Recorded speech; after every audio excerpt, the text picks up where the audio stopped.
Prenses Güneş ve Saklı Orman. Bir varmış, bir yokmuş. Uzak diyarlarda gökyüzünün en parlak olduğu, çiçeklerin sabahları şarkı söylediği bir ülkede Prenses Güneş adında çok sevilen bir prenses yaşarmış. Bu prensesin en büyük özelliği sadece güzel olması değilmiş. Aynı zamanda çok meraklı, çok cesur ve her zaman öğrenmeye açık biriymiş. Sarayda yaşasa da hizmetkarlarıyla değil, halkıyla iç içe yaşar, köy çocuklarıyla oyunlar oynar, yaşlılarla çay içer, çiftçilerin derdini dinlermiş. Bir sabah prensesin odasına pencereden tatlı bir kuş sesi dolmuş. Güneş henüz doğmamışken bile gökyüzü pembe ışıklarla aydınlanmış.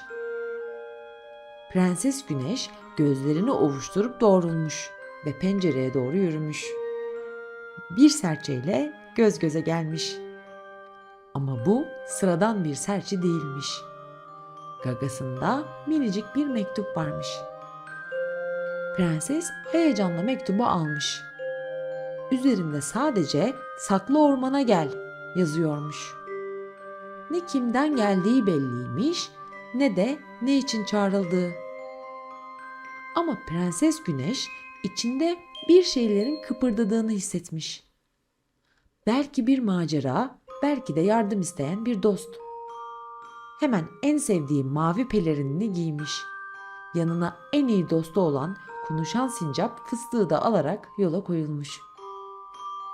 Saklı orman, ülkenin biraz dışında sisli ve gizemli bir yermiş. Kimse oraya kolay kolay gitmezmiş. Çünkü ormanın bir girişi yokmuş. Ama prenses kararlıymış. Halkı için, doğa için her zaman doğru olanı yapmak isteyen bu cesur kız korkmamış. Prenses ve fıstık günlerce yürümüş. Dere tepmiş, minik köylerden geçmiş. Her gittikleri yerde insanlara selam verip onlarla konuşmuşlar. Prenses Güneş her yerde bir şeyler öğrenmiş. Balıkçı Hasan amca ona balıkların dilinden, Çoban Elif ona kuzuların yününden hikayeler anlatmış. Minik çocuklar ona kendi yaptıkları uçurtmaları göstermiş. Prenses de onlara yeni oyunlar öğretmiş. Nihayet bir gece ay ışığında sislerin arasında parlayan bir kemer görmüşler. Bu saklı ormanın girişiymiş. Kapı kendi kendine açılmış ve onları içeri davet etmiş. İçeri girer girmez çevre sessizleşmiş. Ama korkunç değilmiş. Aksine huzur vericiymiş. Ağaçların yaprakları mırıldanıyor, kuşlar tatlı ezgiler söylüyorlarmış. Birden önlerinde büyük bir meşe ağacı belirmiş. Gövdesinde bir delik varmış ve içinden zayıf bir ses duyuluyormuş. "Yardım edin!" Prenses eğilip deliğe bakmış. İçeride minik bir yaratık varmış. Tüyleri dökülmüş, gözleri yorgunmuş. Bu orman ruhlarının en yaşlısı Bilge Kirpi'ymiş. Bilge Kirpi şöyle demiş: "Orman hasta. Çünkü insanlar doğayı unuttu. Ağaçlar kırılıyor, dereler kirleniyor, hayvanlar evsiz kalıyor. Biz ruhlar da güçsüzleştik. Ama eğer sen insanların kalbine doğayı tekrar sevdirebilirsen orman yeniden canlanır." Prenses Güneş gözlerini kararlılıkla kırpmış. "Ne yapmam gerek?" diye sormuş. Bilge Kirpi şöyle devam etmiş: "Doğanın dilini öğrenmeli, hayvanların hislerini anlamalı ve sonra bu bilgileri insanlara anlatmalısın. Çünkü doğa yalnızca korunarak yaşar." Bunun üzerine Prenses Güneş ormanda kalmaya karar vermiş. Günlerce ağaçlarla konuşmuş. Kuşlardan şarkılar öğrenmiş. Su perilerinden nehirleri nasıl temiz tutacağını dinlemiş. Fıstık da ona her konuda yardımcı olmuş. Bu sırada prenses toprağın ne kadar sabırlı olduğunu, rüzgarın taşıdığı sırları ve çiçeklerin bile birbirine nasıl destek olduğunu öğrenmiş. Aylar sonra orman güçlenmeye başlamış. Ağaçların yaprakları yeşermiş, hayvanlar neşeyle koşturmuş. Nehirler daha berrak akmış. Prenses Güneş öğrendiklerini kitaplara dökmüş. Her köye birer kitap göndermiş. Kitaplar resimliymiş. Her yaştan insan anlayabilsin diye. Okullarda çocuklara doğayı sevmenin yolları anlatılmış. Köylüler çöplerini toplamaya başlamış. Nehirleri temiz tutmuş ve yeni ağaçlar dikmiş. Aradan geçen bir yıl sonra Prenses Güneş sarayına dönmüş ama orayı çok değiştirmiş. Sarayın bahçesi artık kocaman bir doğal park olmuş. İçinde kelebek evleri, arı otelleri, kuş banyoları varmış. Herkes gelip orada zaman geçiriyor, doğayla iç içe oluyormuş. Ülkenin dört bir yanında güneş bahçeleri kurulmuş. Bu bahçelerde çocuklara ağaç dikme, çiçek yetiştirme, geri dönüşüm gibi konular oyunlarla öğretiliyormuş. Herkes doğanın sadece bir güzellik değil, bir sorumluluk olduğunu anlamış. Bir gün Prenses Güneş yine o pencereye oturmuş. Gözleri uzaklara dalarken bir başka serçe konmuş camına. Bu kez gagasında küçük bir çiçek tohumu varmış. Prenses gülümsemiş. Çünkü artık biliyormuş. Her tohum bir umut demekmiş. Ve o günden sonra ülke sadece güzellikleriyle değil, doğaya olan saygısıyla da ün salmış. İnsanlar doğayı korudukça doğa da insanlara bolluk, huzur ve mutluluk getirmiş. Prenses Güneş ve Fıstık hala her gün yeni şeyler öğrenip paylaşmaya devam etmiş. Çünkü bir şey öğrenmek 1000 tohum ekmek gibidir. Gökten 3 elma düşmüş. Biri bu masalı yazanın, biri dinleyenin, biri de doğayı sevenlerin başına. Gökyüzüne uzanan merdiven. Bir zamanlar Göknar Köyü adında küçücük ama bir o kadar da neşeli bir köy vardı.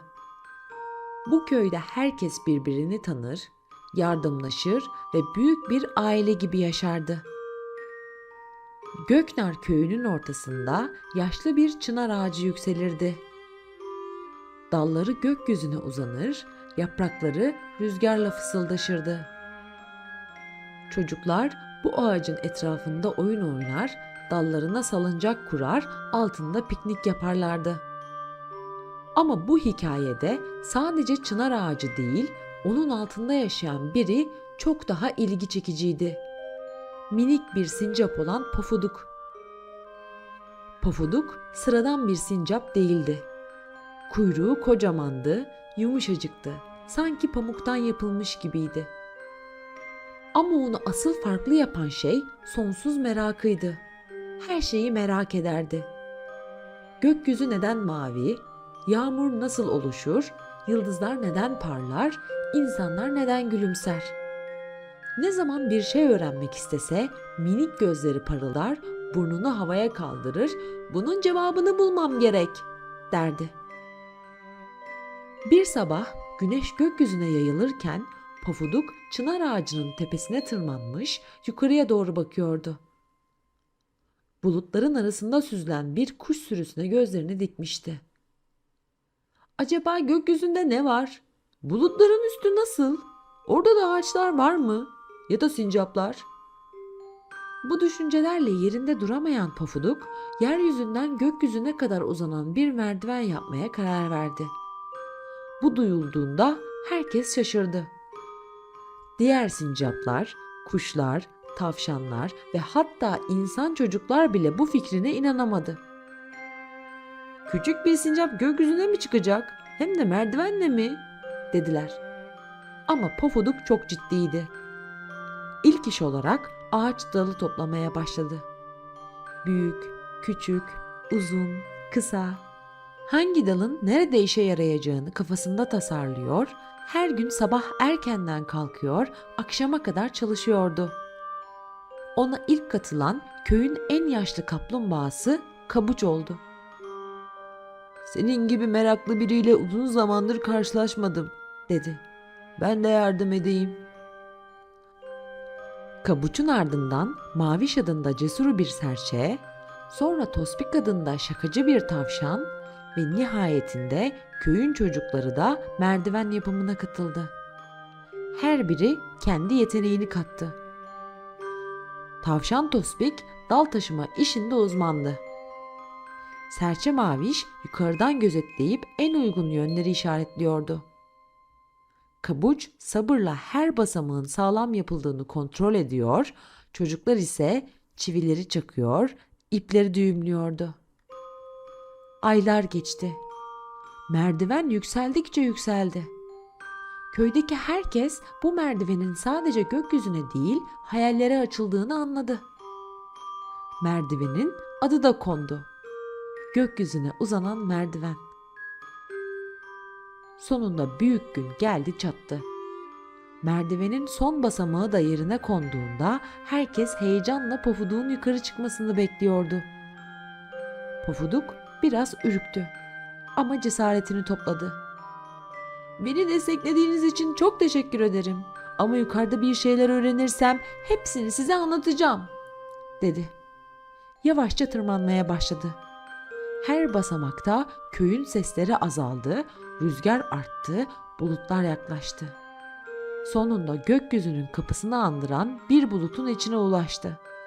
Gözlerini kapatıp içeri girdi. İçeride ne mi buldu? Bembeyaz bir bahçe. Üzerinde pamuk gibi yumuşak çiçekler, su yerine parıldayan buhar, kuşlara benzeyen ama kanatları ışıktan yapılmış canlılar vardı. Orada gökyüzü kuşlarının başkanı Gülkanat ile tanıştı. Gülkanat, gökyüzünü koruyan kuşların lideriydi. Ona bulutların suyunu nasıl taşıdıklarını, gökkuşağının nasıl oluştuğunu, yıldızların neden göz kırptığını anlattı. Pofuduk öğrendiklerini defterine yazdı. Gökten düşen her yağmur damlasında aslında bir bulut gülümsemesi olduğunu öğrendi. Gök gürültüsünün gökyüzündeki koca kaplumbağa bulut tadın hapşırması olduğunu duyunca kahkahalara boğuldu. Ertesi sabah gökyüzü sakinlerinden izin alarak tekrar aşağı indi. Merdivenden aşağıya her indiğinde köy biraz daha yaklaşıyor, tanıdık sesler kulaklarına çalınıyordu.